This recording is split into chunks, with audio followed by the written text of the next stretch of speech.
Bienvenue à toutes et à tous pour cette nouvelle exploration en profondeur. C'est toujours un immense plaisir de se plonger dans des textes qui nous forcent en fait à réévaluer un peu nos certitudes et à regarder des traditions familières sous un angle. Radicalement nouveau, oui. Bonjour à tous ceux qui nous écoutent. Voilà, exactement. Et notre mission d'aujourd'hui, du coup, elle s'articule autour d'un document qui est vraiment fascinant, le Shvilei Pinchas. C'est un texte qui propose une lecture incroyablement sophistiquée des traditions entourant Purim et le Shabbat Zakor. C'est ça. Et l'auteur ne se contente pas de juste relater des faits historiques, tu vois. Non, c'est clair. Il relie carrément l'histoire ancienne, la psychologie comportementale et même les fondements du droit civil pour résoudre une énigme textuelle majeure. Le niveau de synthèse de ce document est juste remarquable. On y découvre comment des éléments qui pourraient passer pour de la simple anecdote ou de la pure technique juridique cachent en réalité une architecture de pensée entière. Une architecture qui est conçue pour combattre des failles psychologiques très spécifiques, on est d'accord, hein? Absolument. L'auteur s'attaque de front à une contradiction qui a perturbé des générations entières d'érudits. Et la manière dont cette contradiction est résolue, ça nous offre une grille de lecture très moderne sur la résilience. Bon, décortiquons ça dès le début parce que l'anomalie au cœur de ce texte, elle est quand même hyper frappante. Oui, elle saute aux yeux.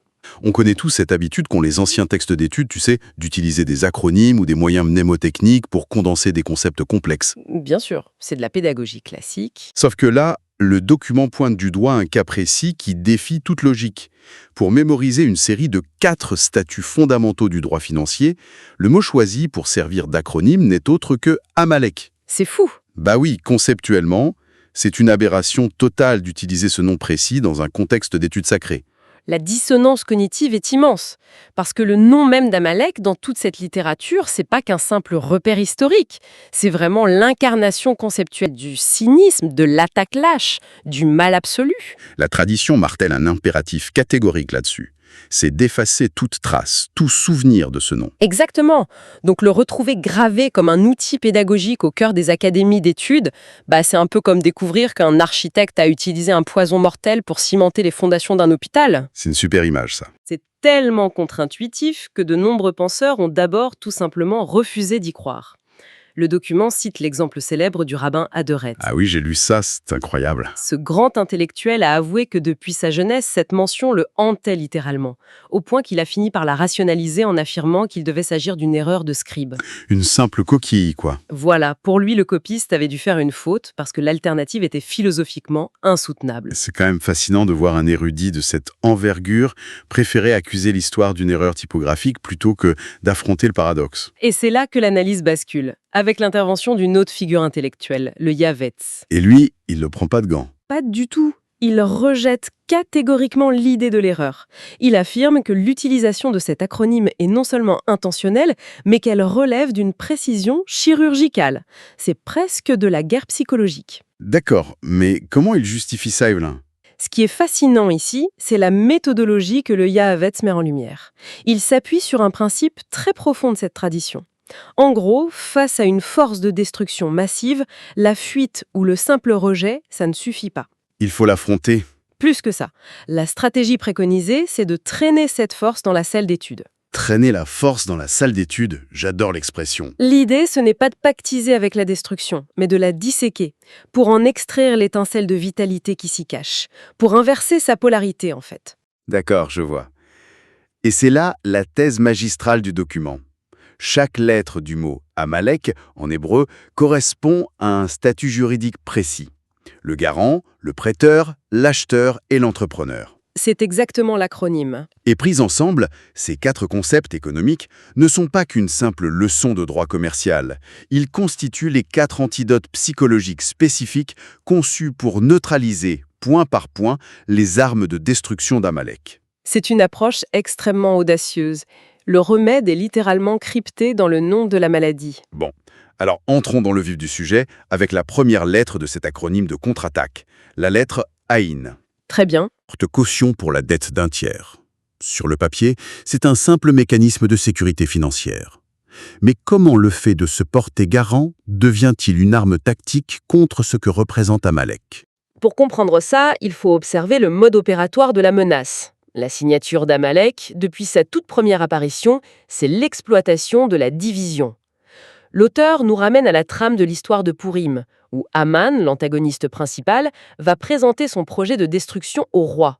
Haman, qui est un descendant d'Amalek, rappelons-le. Exactement. Et son argumentaire est glaçant de pragmatisme. Il identifie sa cible comme un peuple, je cite, « dispersé et divisé ». Il ne parle absolument pas de leur force militaire, il pointe directement leur fragmentation sociale. Il cherche la faille dans le groupe. Voilà. Historiquement, cette force destructrice frappe toujours les marges, les fameux traînards. Le texte analyse d'ailleurs le cas de la tribu de Dan. Ah oui, la tribu de Dan qui, en raison de certaines pratiques divergentes et d'idolâtrie, s'était retrouvée isolée, c'est ça? C'est ça. Ils étaient exclus de la protection collective, symbolisée par les nuées dans le désert. C'est systématiquement cette périphérie vulnérable qui subit le premier assaut. Ce qui donne une résonance incroyable à la réaction de Moïse face à la toute première attaque. Le document met en exergue un détail tactique troublant à ce sujet. Lequel ? Eh bien, Moïse ordonne à Josué de choisir des hommes et de sortir pour combattre. Sortir de la nuée protectrice. C'est un point fondamental. Pour sauver ceux qui sont isolés à l'arrière, l'élite doit volontairement abandonner sa propre sécurité, son propre confort, spirituel et physique. C'est l'incarnation absolue du concept de Harev, le garant. C'est tout à fait ça. Le garant, ce n'est pas juste quelqu'un qui signe un papier au bas d'un contrat.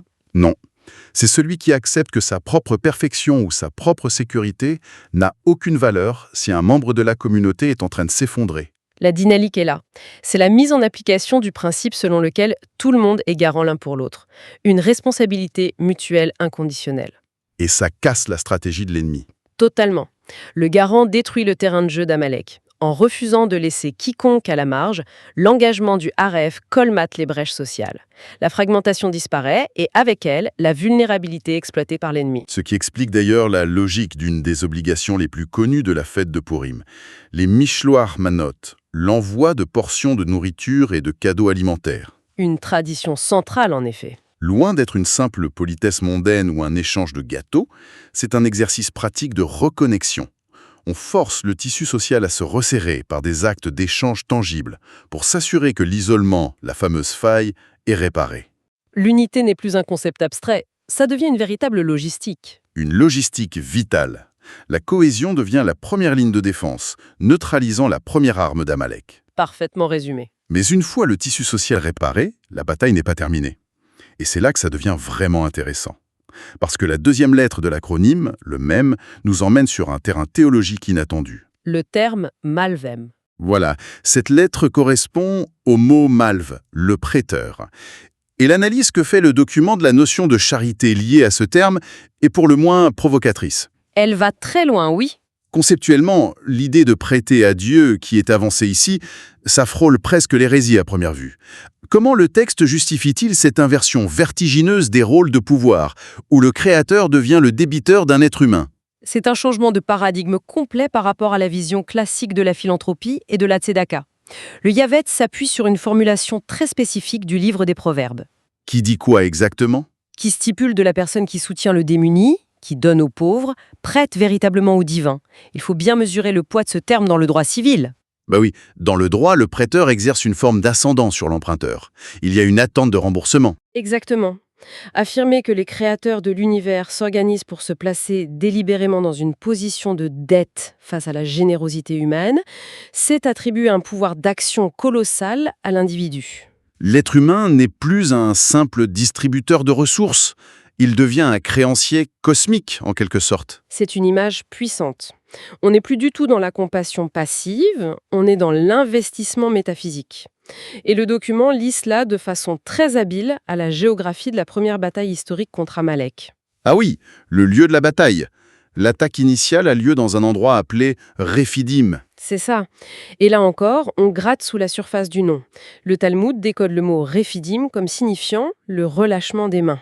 Une faiblesse des mains, c'est-à-dire une baisse de la pratique de la charité, l'avarice, la répansion des ressources, la radinerie matérielle et intellectuelle. Amalek s'infiltre exactement là où la générosité s'arrête. Le relâchement des mains est la métaphore parfaite de l'apathie. Quand l'individu commence à rationaliser son égoïsme, à se dire que ses ressources doivent être jalousement gardées, il crée un vide. L'avarice n'est pas qu'un défaut moral, ça devient une faiblesse structurelle exploitable. Tout à fait. Vu l'image si frappante de Moïse sur la colline pendant cette même bataille. La tradition retient que la victoire dépendait de ses mains levées. Une image iconique. Ce n'est pas de la magie de champ de bataille. En gardant les bras ouverts et levés vers le ciel, Moïse encourageait le peuple et incarnait physiquement l'antidote à Rephidim. Il démontre la posture du malvé, le prêteur. C'est brillant comme lecture. Face à la tentation du repli sur soi, la seule réponse efficace est la générosité radicale et active. Combattre le cynisme ambiant qui nous murmure de tout garder pour nous nécessite cette générosité active de prêter à Dieu. Et la mécanique psychologique est implacable. L'action de donner, de se positionner en prêteur, brise l'illusion de la rareté qui nourrit l'angoisse et le repli. Le mal rêve refuse la peur du manque, qui est l'une des armes favorites du désespoir. Donc nous avons la garantie de l'unité avec le Erev, le garant, et l'activation de la générosité avec le Malrêve, le prêteur. Mais il reste le problème de l'effort personnel. Et c'est là que le Yahavetz nous introduit à la troisième lettre, le Lamed. Associé au mot loketch, L'acheteur.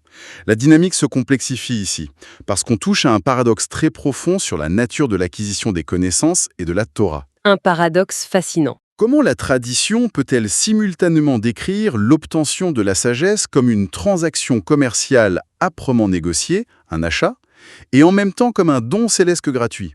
Si j'achète quelque chose au prix fort, par mes propres efforts, par définition, ce n'est plus un don. Si on relie ça à la situation dans son ensemble, c'est une réflexion brillante sur la valeur perçue. La psychologie humaine est programmée pour dévaluer ce qui est obtenu sans aucun effort. C'est tellement vrai. Si l'accès à la compréhension profonde n'était qu'un processus passif, un simple cadeau gratuit, elle perdrait de sa valeur. L'esprit humain a besoin de la friction, de l'effort, de la sueur pour intégrer réellement une idée. Il faut l'acheter en quelque sorte. Le concept de l'acheteur du lokesh exige que la personne investisse sa propre sueur, qu'elle se confronte à la difficulté. Ce n'est qu'une fois cet effort sincère réalisé, cet achat, que la compréhension profonde, qui dépasse largement la quantité d'efforts fournis, est accordée. Elle se révèle comme un don infini, mais seulement après l'investissement. Exactement. L'achat est la condition préalable pour pouvoir apprécier le don. Si je suis la logique du texte concernant cet acheteur acharné, cela veut dire qu'Amalek n'est pas uniquement une menace extérieure. C'est aussi cette voix intérieure toxique. Le document fait une analyse linguistique très pointue sur les mots Asher et Karcha, utilisés dans le texte pour décrire l'attaque. Oui, on traduit souvent ça par « celui qui t'a surpris en chemin ». Mais la racine du mot implique l'idée de refroidir. C'est ça, l'arme secrète de l'ennemi. Ce murmure intérieur qui dit « à quoi bon faire tous ces efforts? Si tu es censé comprendre, ça viendra tout seul. Détends-toi, ne force pas. » Le refroidissement, c'est la mort de l'enthousiasme. C'est la théorisation de la paresse spirituelle, de l'apathie intellectuelle complète. C'est le nivellement par le bas. Quand l'individu commence à croire qu'il peut obtenir des résultats significatifs sans payer le prix de la sueur, il est déjà vaincu. Et donc, adopter la mentalité de l'acheteur détruit cette apathie. La mentalité du lokesh est le contre-feu absolu.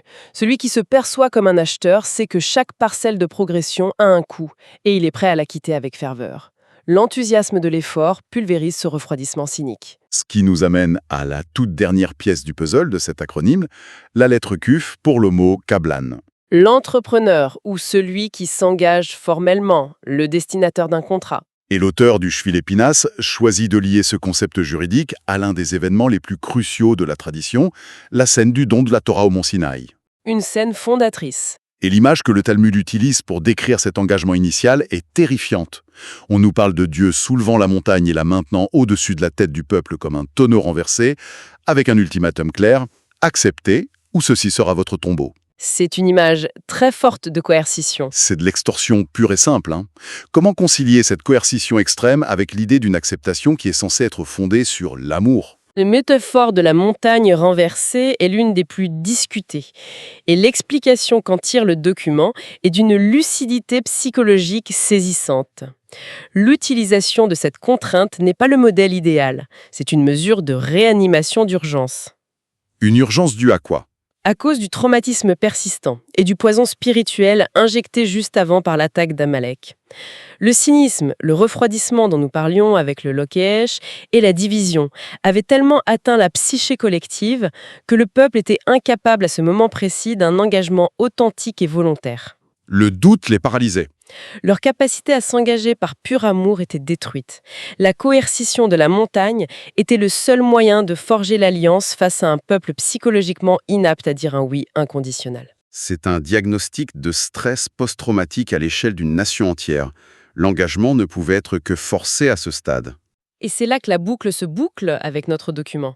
Le trait de génie de l'auteur, c'est de montrer que cette situation précaire est restée le statu quo pendant des siècles.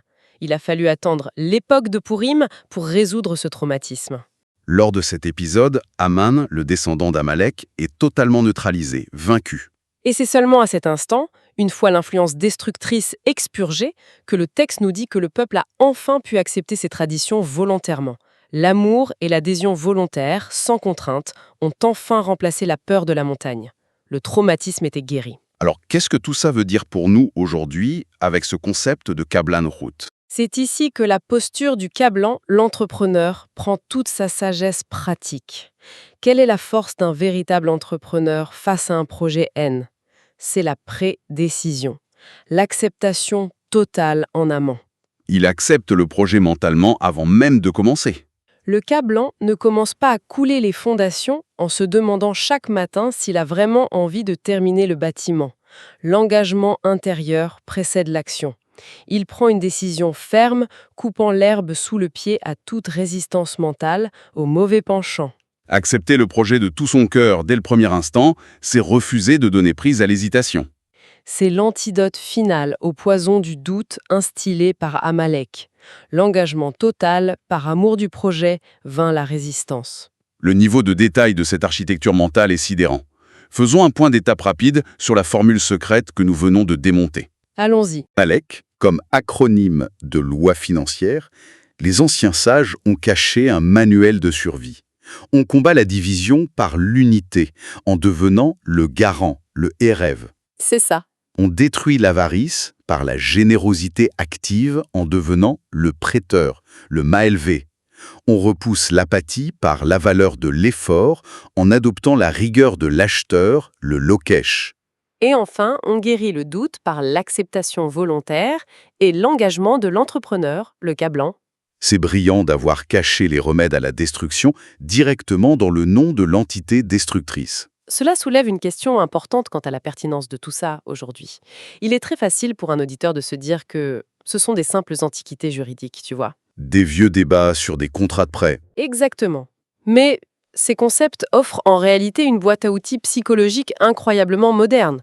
La tendance à l'isolement social, le cynisme qui bloque la générosité, la paresse intellectuelle ou la peur de l'engagement inconditionnel, ce sont les défis psychologiques de notre société actuelle. C'est le combat de tous les jours contre l'apathie et l'égoïsme.